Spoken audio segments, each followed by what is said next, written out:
전국에 계신 태권 가족 여러분들 안녕하십니까? 실로의 이름 설민석 선생입니다.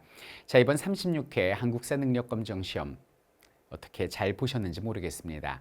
이번에 시험 보신 분들은 자격증 취득하고 더 높은 꿈을 향해 달려가시면 될 것 같고요. 지금부터 진행되는 총평 및 해설 강의는 37회 한능검 시험을 준비하는 분들을 위한 강의다라고 말씀드릴 수 있겠습니다. 전체적으로 과학적으로 분석한 데이터베이스 보여드리고요. 그리고 가장 의미 있었던 자주 출제되는 그리고 37회에 출제될 수 있는 대표적인 주제와 유형의 문제들 베스트 5를 모아봤는데요. 자, 끝까지 한번 저와 함께 해 보시자고요. 자, 첫 번째 총평. 여러분들이 궁금해하는 난이도부터 보도록 하겠습니다. 쉬웠어요. 지난번 35회보다 쉬웠습니다. 이번에 시험 보신 분들 럭키입니다. 근데 이게 문제는 뭐냐면 제가 볼 땐 다음번 시험은 이거보다 어려워질 수밖에 없죠. 뭐 어쩌겠습니까? 그래서 다음번 시험을 준비하시는 분들은 조금 긴장해서 더 공부하시면 되겠습니다. 근데요, 어렵거나 쉽거나 36개 합격하는 분들은 37회도 합격하고요. 크게 난이도는 실력자들한테는 별로 의미가 없을 것 같아요. 그냥 흐름만 보여드린다 이렇게 생각하시면 되겠습니다. 자, 그리고 특징을 보면은 난이도는 쉬웠고요. 출제 비율이 비슷했습니다. 골고루 출제가 되는데 물론 이제 생소한 사료도 있었지만 이게 문제 푸는 데는 전혀 상관이 없는 수준이었거든요. 그래서 전체적으로는 무난한 편이었다 이렇게 말씀드릴 수 있겠습니다. 자, 출제 비율을 보면 선사시대부터 조선 후기까지를 전 근대사 그리고 대원군부터 현대사까지를 근현대사라고 하는데 전통적으로 전 근대사가 더 많이 나옵니다. 그래서 27문제가 나왔고 근현대사는 20문제 그리고 통합형은 3문제가 출제됐다. 이렇게 보시면 되겠습니다. 시대사별 출제 비율을 보면 이번 한능검 곡은 굉장히 나름 골고루 출제가 됐습니다. 전통적으로 가장 많이 출제되는 조선이 눈에 띄네요. 자, 분류사별로 보면요. 처음 보시는 분들은 뭐야 왜 이렇게 정치사에서 다 나와라고 말씀하실지 모르겠지만 사실 한국사에서 정치사는 뿌리요 기둥입니다. 줄기예요. 그래서 사회사라는 경제사라는 가지를 치고 거기에 문화사라는 열매가 달리고 꽃이 피는 형태거든요. 그래서 정치사에서 31문제가 나온 건 어찌 보면 전통이다 이렇게 볼 수 있겠고 오히려 이번 중급의 경우는 사회사가 0문제 나왔거든요. 사회사라는 가지가 아예 돋아나질 않은 거지. 근데 여기서는 사회사 2문제 줬다는 거는 나름 골고루 출제했다는 거를 알려주는 내용이고 조금 여기서 달라진다면 정치사의 비율이 몇 문제 빠지고 문화사의 비율이 조금 높아질 수 있다는 정도. 그러니까 문화사하고 정치사 이런 건 좀 37회에서는 눈여겨봐야 돼요. 37회에서는 문화사가 좀 올라갈 수 있다는 거 요거 말씀드리고 싶습니다. 자, 그럼 본격적으로 베스트 5 문제들 골고루 뽑아봤는데요. 같이 도전해 보도록 하겠습니다. 자, 4번 문제인데요. 요게 이제 문화사 관련. 왜냐하면 37회는 문화사가 늘어날 것 같거든요. 그래서 문화사 관련, 문화재 관련 문제를 골라봤습니다. 가마에 대한 탐구 활동으로 적절하지 않은 것은 이렇게 얘기를 하는데요. 일단은 경주입니다. 경주고. 그러니까 경주면은 신라의 수도였으니까 이거 신라 얘기가 되는 건데 이게 그죠? 신라 얘기가 되는 거고 김유신묘에서 천마도가 나온 천마총, 선덕여왕의 첨성대 그리고 황룡사 터, 그 선덕여왕이 국층목탑 쌓은 그리고 분황사까지 다 선덕여왕이네요. 분황사까지 살펴봤습니다. 자, 그럼 적절하지 않은 거 볼게요. 일단 가가 먼저 한번 볼까요? 자, 가 김유신묘가 됩니다. 둘레도를 두르고 위에 봉토를 놓고 12지신상을 담은 도교적 색채가 강한 그런 무덤이 되겠는데요. 무덤 둘레에 12지신상을 새긴 이유를 찾아본다. 요거 좋은 탐구 어떤 과제가 되겠네요. 참고로 12지신상이라는 건 여러분들 띠가 됩니다. 띠. 네, 띠. 맞고요. 나를 보니까 천마총입니다. 천마도가 나온 돌무지 덧널무덤이 되겠는데요. 돌무지 덧널무덤의 내부 구조와 특징을 검색한다. 이것도 맞겠네요. 다가 뭐냐면 첨성대로서 선덕여왕 때 만든 하늘의 별을 관측하는 기구고 하늘의 별을 보고 가뭄과 홍수를 예측하여 농경을 잘 살피기 위한 그런 천문대가 되는데요. 무구정광 대다라는 경우는 뭐냐면 현존하는 가장 오래된 목판 인쇄물로서 이건 첨성대가 아닌 그 불국사에 석가모니를 모시고 있는 건물이 대웅전이거든. 그 대웅전 앞에 서 있는 불국사 3층 석탑에서 발견된 목판 인쇄물이에요. 이렇게 그 두루마리로 돼 있거든요. 그러니까 이건 첨성대 안에 아무리 찾아도 없습니다. 그래서 3번이 틀렸다. 자, 그 다음 보면은 라를 봅니다. 라를 보면은 황룡사터가 됩니다. 진흥왕 때 절을 만들고 선덕요양이 구층목탑을 세웠는데요. 몽골이 불태워서 지금은 터만 남아 있답니다. 구층목탑은 선덕요양을 왜 건립하였을까? 매우 궁금하시죠? 수업 시간에 다 다루는 내용입니다. 자, 말을 보면 분황사가 되는데요. 선덕여왕이 자꾸 이제 당나라의 황제가 막 이렇게 그 공주 시절부터 너 남자친구도 없고 그러시면서 놀린다고 꽃과 나비가 그려져 있지 않은 그 꽃만 있는 모란도란 그림을 준 거예요. 그러니까 덕만이가 여왕이 된 다음에 나 완전 향기 나는 매력 가득한 여자거든, 맡아봐 뭐 이런 뜻에서 황제의 향기라는 이름의 분황사라는 절을 짓고, 실제 이제 진흙, 모래 이런 걸 이겨갖고 구운 게 벽돌인데, 경주에는 그런 게 많이 없으니까 안산함을 직육면체로 벽돌 모양으로 깎아서 쌓은 벽돌을 모방한 석탑, 모전 석탑도 나온다라는 거죠. 그래서 벽돌을 모방한 석탑의 제작 방식을 알아보는 건 굉장히 중요한 탐구 주제일 것 같아요. 진흙을 구운 것이 아니라 안산함을 직육면체로 깎았으니 모양만 벽돌이고 재질은 아니다. 이렇게 보시면 되겠습니다. 무슨 제가 저기 경주 도슨트 해설사 같은데요. 여러분들 모시고 한번 가고 싶습니다. 자, 그 다음 이 문제를 고른 이유가 이게 지역사 문제가 나온다는 거죠. 지역사 문제가. 이 한국사에서는 역사는 시기가 가장 중요하고 한국지리에서는 위치가 중요하거든요. 잘은 아닌데 가끔 나오니까 이 정도 문제는 좀 봐야 할 것 같아요. 신선한 주제. 네, 잠시만요. 가마 지역에 대한 탐구 주제로 가장 적절한 것은 이렇게 나오는데, 자, 일단 평양부터 보도록 하겠습니다. 자, 반구대 암각화로 보는 선사시대 생활이 이렇게 나오는데, 반구대 암각화는 평양이 아니고요. 울주입니다. 경상도 울주 반구대 암각화. 그래서 틀린 거고, 참고로 여기는 평양 그러면 떠오르는 게 이거는 꼭 알아야 되는 게, 일단 후기 고조선의 수도로 추정이 되고 고구려의 수도였고요.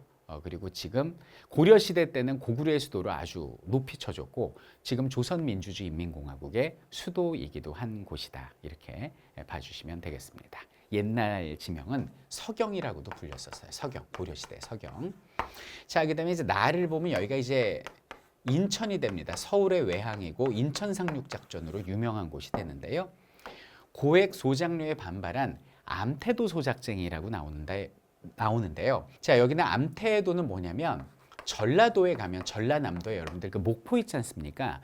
목포에서 통통배 타고 조금만 가면 나오는 데가 암태도거든요.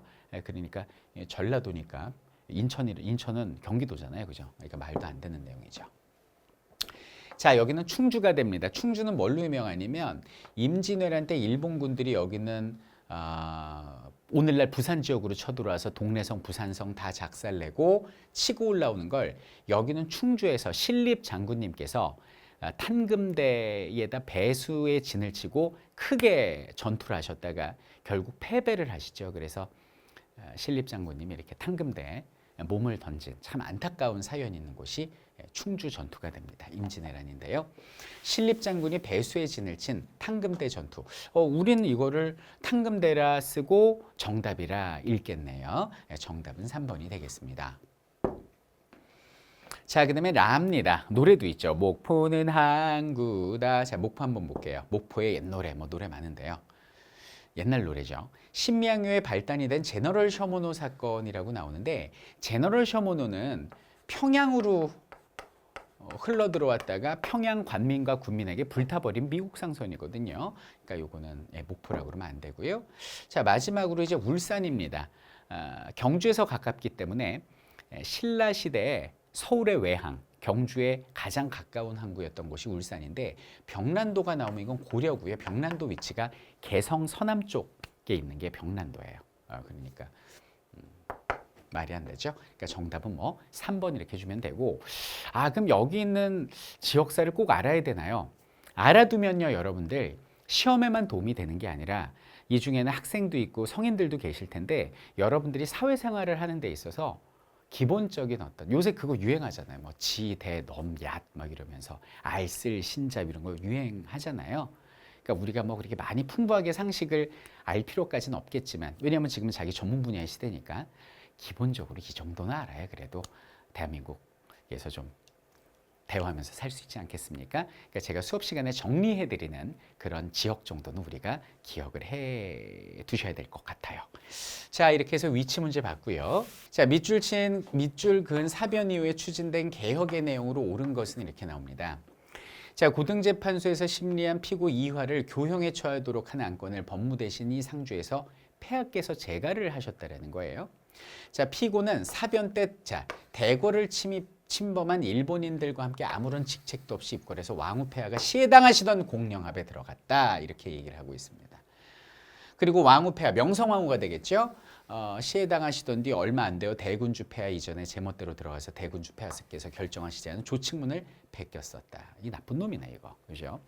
자, 이건 뭐냐면 우리 명성왕후께서 경복궁에 침범한 일본의 자객들 40여 명에게 시해당하신 바로 을미 사변을 이야기하고 있는 겁니다. 1895년의 내용이 되죠. 그럼 이 사변 이후 추진된 개혁은 뭐냐면, 그 전에 일본이 자신의 입맛대로 우리나라의 정치를 이끌기 위해서 제1차, 2차 갑오개혁을 하다가 명성황후께서 이제 친일파 놈들 그만해! 그러면서 당시에 이제 일본 쪽에 서 있었던 박영효를 일본으로 내쫓아버리고 러시아와 손을 잡고 친러내각을 만든 상태였거든요. 거기에 대한 보복으로 벌어진 천인공노할 이런 살인사건이 여기는 을미사변이었어요. 근데 을미사변 때 일본은 아주 교활하게도 그 명성황후와 사이가 좋지 않은 시아버지 대원군을 그 현장에 일부러 세워놓고 마치 이것이 어떤 시아버지가 낭인들을 동원해서 며느리를 죽인 개인 그 집안 간의 싸움처럼 이거를 조작을 합니다. 그리고 다시는 이런 일이 조선 궁궐에서 일어나면 안 되니 우리가 지켜드릴게요, 그러면서 일본 군인들이 경복궁을 포위하게 돼요. 이 무슨 일입니까? 그러니까 고종 입장에서는 자기의 와이프를 살해한 살인범들이 자신을 감시하고 있는 그런 느낌을 받았을 것 같아요. 자, 어쨌든 그렇게 일본 군병이 둘러싼 상황에서 같은 해 바로 을미 개혁이 추진되게 되는데 우리는 이것을 제3차 갑오개혁쯤으로 생각하시면 되겠고, 가장 중요한 것은 단발령이 중요하고요. 그 다음에 이때부터 양력을 사용했다거나 어깨에 맞는 그 불주사 있죠? 그 홍역, 마마 예방주사, 종두법 시행 뭐 이런 것들이 가장 대표적인 내용이 되겠습니다. 자, 미국의 보빙사를 파견했다고 그러는데요. 고급이니까 연도를 써드릴게요. 중급에선 제가 연도를 안 쓰는데 미국과 조약을 맺은 게 1882년이거든요. 그 다음에 파견했습니다. 그러니까 한참 전이고요. 신식군대인 별기군 창설, 요건 연도 외우셔야 되거든요. 이 별기군을 창설한 건 81년입니다. 제가 외워지게 해드려요. 너무 연도 때문에 스트레스 받으실 필요 없습니다. 자, 그리고 방문국을 설치해서 한성 순보를 발간했다 이렇게 나오는데, 이 한성 순보가 발간된 게 뭐냐면 발간된 게 언제냐면 1883년입니다. 이때가 이제 방문국 만들어지던 해고요. 조청상민 수륙 무역장정은 1년 전입니다. 82년 이렇게 되는 거고, 양력을 채택하고 건양이라는 연호를 제정했다 이렇게 나오는데, 이때부터 양력을 쓰기 시작했고, 이 건양이라는 건 뭐냐면 1차 갑오개혁 때 대원군하고 김홍집이라는 행정가가 연호가 뭐냐면 이제 황제가 즉위했을 때, 왕이 즉위했을 때 태종이다 그러면 태종 1년, 태종 2년, 태종 3년 이렇게 해를 세는 기준을 연호라고 부르거든요. 근데 얼마나 자주적이었는지 그 당시 개혁이 태조 이성계를 마치 황제처럼 표현을 한 거죠. 그래서 태조 이성계가 조선을 건국한 1392년을 개국 원년으로 잡고 여기는 1차 가부개혁을 시행한 1894년을 개국 503년 이렇게 선포를 해버린 거예요. 그러니까 일본 입장에서는 어이가 없잖아요. 아니 지네 입맛대로 지금 하려고 가부개혁을 실시한 건데 뭐가 개국이야 이씨 바꿔 이씨 그러면서 건양이라는 이름으로 바꾸게 됩니다. 그래서 1, 2, 3차 가부개혁 중에 명성황후 시해 이후에 일본이 힘을 얻은 상황에서 시행된 개혁이었기 때문에 가장 친일적인 색깔이 강했던 개혁이 3차 가부개혁, 을미개혁이다. 이렇게 보시면 되겠습니다. 정답은 5번이고요. 자, 그 다음 법령 문제네요. 다음 법령이 공포된 이후에 있었던 사실로 옳지 않은 것은 이렇게 나오는데, 자, 요거는 제가 수업 시간에 강조하는 사료예요. 국가의 체제를 뭐 변혁시키거나, 자, 요게 포인트입니다. 여러분들, 사유재산 제도를 부인한다는 얘기는 뭐죠? 사유재산 제도가 없어. 그럼 모두가 공평하게 재산을 나눠 가진다는 얘기죠. 그게 무슨 주의예요? 사회주의자입니다. 근데 이 일제강점기에 사회주의자들이 그렇게 일본 속을 썩이고 독립운동 많이 했거든요. 그래서 국가의 체제를 변혁하거나 뭐 예를 들어서 뭐 민족주의 계열 독립운동가 할 수 있겠죠. 사유재산 제도를 부인하는 사회주의 세력들 뭐 이런 걸 목적으로 모임을 조직하거나 또는 사정을 알고 이런 데 가입하잖아. 독립군이나 만약에 사회주의 세력에 가입하면 니네 무조건 10년이야. 알았어? 그리고 미수죄도 처벌할 거야. 그리고 전조 제1항의 목적으로 그 목적이 된 사항에 실행에 관한 협의를 한 자, 뭐 말로만 이렇게 협의만 했어도 니네는 그냥 7년 때린다 이거야. 뭐 무섭다 이거 뭐야 이거. 이게 바로 1925년 일제강점기 제2기 우리나라의 사회주의가 3.1운동 이후에 들어와서 조선공산당이 만들어지던 그해 일본이 우리 독립군과 사회주의 세력을 탄압하기 위해서 만든 법, 바로 치안유지법이 되는 겁니다. 그럼 다음 법령이 공포된 이후에 있었던 사실이라는 건 1925년 이후의 사실을 묻는 시기를 묻는 전형적인 한국사의 문제 유형이 되겠습니다. 자, 그럼 옳지 않은 거 한번 보도록 할게요. 박상진의 주도로 대한광복회가 조직했다 그러는데 대한광복회는 1910년대 대구에서 만들어진 독립운동 단체가 됩니다. 전국적인 조직인 조선농민 총동맹이 결성됐다 이렇게 나오는데 조선농민 총동맹이 결성된 건 1927년입니다. 이 연도를 알아야 풀 수 있는 문제죠. 자, 그러니까 25년보다 2년 뒤에요. 민족유일당 운동의 일환으로 신간회가 창립된 것도 같은 해인 1927년이 됩니다. 2년 뒤죠.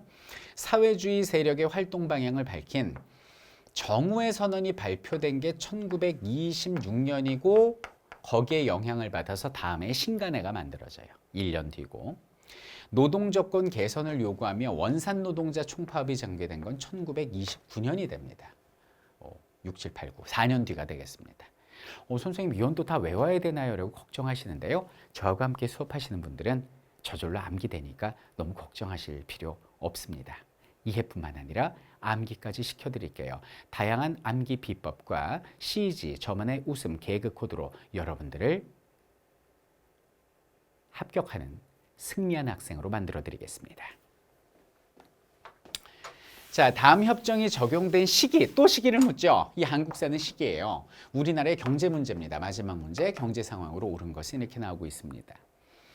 대한민국 정부는 대한민국 나왔으니까 이제 현대사인데요. 경제적 위기를 방지하려고 국력 부흥을 촉진하고 국내 안정을 확보하기 위해서 미합중국 정부의 재정적, 물질적, 기술적 원조를 요청했다. 원조를 제공할 권한을 미합중국 대통령에게 부여했다라고 그 원조의 제공이 이렇게 얘기를 하고 있죠. 원조 계속 나오고 있죠. 이걸 우리는 원조 경제라고 부릅니다. 때가 언제입니까? 6.25 전쟁 직후 이승만 대통령 때예요. 자, 전쟁으로 우리는 모든 걸 다 잃었습니다. 아무것도 없었어요. 그래서 미국에서 좀 고맙긴 한데 좀 표현을 하면 자기들이 먹을 건 주지는 않죠. 어떻게 보면 먹고 남은 부분 그리고 조금 남는 잉여물자 이런 것들을 우리에게 무상으로 제공을 했어요. 물론 고마워요. 고맙고 뭐 그때 들어온 게 뭐 음식물 다 들어오고요. 그리고 뭐 그 재봉틀, 타이어, 뭐 생필품, 그리고 일단 먹어야 되니까 밀가루. 그래서 그때 들어온 밀가루가 이제 저기 반죽해서 칼로 쓸면 칼국수가 되고요. 뜯어놓으면 수제비가 되는 거죠. 아픔의 역사고. 입어야 되니까 이제 면, 목화, 면 이런 거, 면 제품 들어오고, 그 다음에 우리나라 이제 소금은 나오는데 설탕이 약하잖아요. 그래서 사탕수수 관련해서 설탕이 들어와요. 그래서 설탕과 밀가루와 면이 가장 대표적인 원조 물품이고 주력 사업이었다 그래서 세 가지 다 화이트하다 그래서 이걸 삼백산업이라고 부르거든요. 원조 경제가 됩니다. 근데 이게 꼭 좋은 결과만을 가져온 건 아닌 것이 우리나라의 면방직 관련 농민들이랄지 아니면 이제 밀농사 짓는 농민들은 직격탄을 입게 되고요. 그리고 요걸 이제 정부에서 딱 무상으로 받잖아. 그럼 이걸 이제 기업가들한테 팔아요. 그럼 기업가들한테 이제 돈을 받을 거 아닙니까? 그 돈을 대충자금이라고 부르는데 이 자금을 가지고 나라 살림을 꾸려가는데 그 대충자금의 또 거의 한 절반 정도를 가져다가 일본으로부터 무기를 구입하는 데 썼거든요. 그러니 뭐 미국한테 고맙게 받은 부분도 있지만 또 우리는 그들의 무기를 구입해서 우리의 또 자주국방으로 썼다. 뭐 이런 부분들이 있습니다. 네. 자, 뭐 어쨌든 협정이 적용된 시기 우리나라 경제 상황으로 옳은 걸 보도록 하겠습니다. 경부고속국도를 개통했다고 그러는데 박정희 대통령 때죠. 1970년입니다. 이게 2년 만에 개통이 되죠. 현대건설에 의해서. 경제협력개발기구 OECD에 가입한 건 YS 김영삼 전 대통령 때가 됩니다. 1996년이고요. 여기는 선진국만 가입하거든요. 근데 다음에 IMF 외환위기가 찾아오게 되죠. 아이고 이게 무슨 일입니까? 자, 재분재당 면방직 세 가지 다 색깔이 하얗죠? 삼백산업 정답이고요. 3조 호황 그러면 저유가 일단 이게 국제적으로 경기가 좋아진 거야. 그러니까 원유값이 싸진 거야. 그러니까 저유가가 되니까 세계 경제가 좋아져요. 그래서 그 금리도 싸집니다. 우리가 외국에서 돈을 빌려오면 그 이자가 싸지는 거죠. 그리고 이제 저환율이 뭐냐면 이때 엔고 현상이 일어나요. 그럼 엔고 현상이 일어나면은 상대적으로 달러 가치는 낮아지잖아요. 그래서 이걸 저환율 이렇게도 부르는데 엔화 가치가 높아지면 일본에서 만든 물건이 가격이 올라가니까 수출이 좀 덜 될 거 아니에요. 그래서 이 당시에 우리나라가 그 덕을 제일 많이 보죠. 그래서 조금 질은 상대적으로 떨어졌지만 워낙 가격이 싸지기 때문에 일본 대신 우리나라 물건이 많이 외국에 수출되기도 했었습니다. 그래서 이걸 3조 호황이라고 부르는데 이게 전두환 전 대통령 때가 되고요. 1986년부터 88 올림픽 때까지가 되니까 요 3년이 아주 경제가 거의 단군 이래 가장 정점을 찍었던 때가 아닌가라고 보기도 하고 이때 주식으로 돈 번 분들 많고요. 보통 택시 운전하시는 분들이 경기를 가장 많이 체감하시잖아요. 그분들한테 여쭤보면 막 그때 손님 많았다 막 이런 얘기도 나오고 그래요. 대통령의 긴급명령으로 금융실명제를 실시했다 했는데 금융실명제 YS 김영삼 전 대통령 때가 되니 정답은 몇 번? 3번 이렇게 주면 되겠습니다. 자, 이렇게 해서 대표적인 문제 5문제를 풀어봤는데 감이 오십니까? 혼자서 공부하면 시간도 많이 들고 그리고 머리도 아프고 뭐가 중요하고 어떻게 공부해야 될지 모르니 어디다 뭐 질문할 데도 없고 많이 힘드실 거예요. 그리고 가장 중요한 건 자격증 취득도 쉽지 않을 수가 있어요.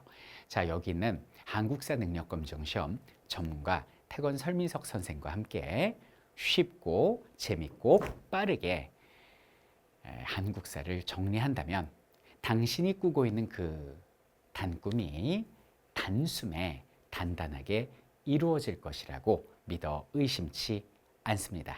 태건과 함께라면 우리 모두가 승리합니다.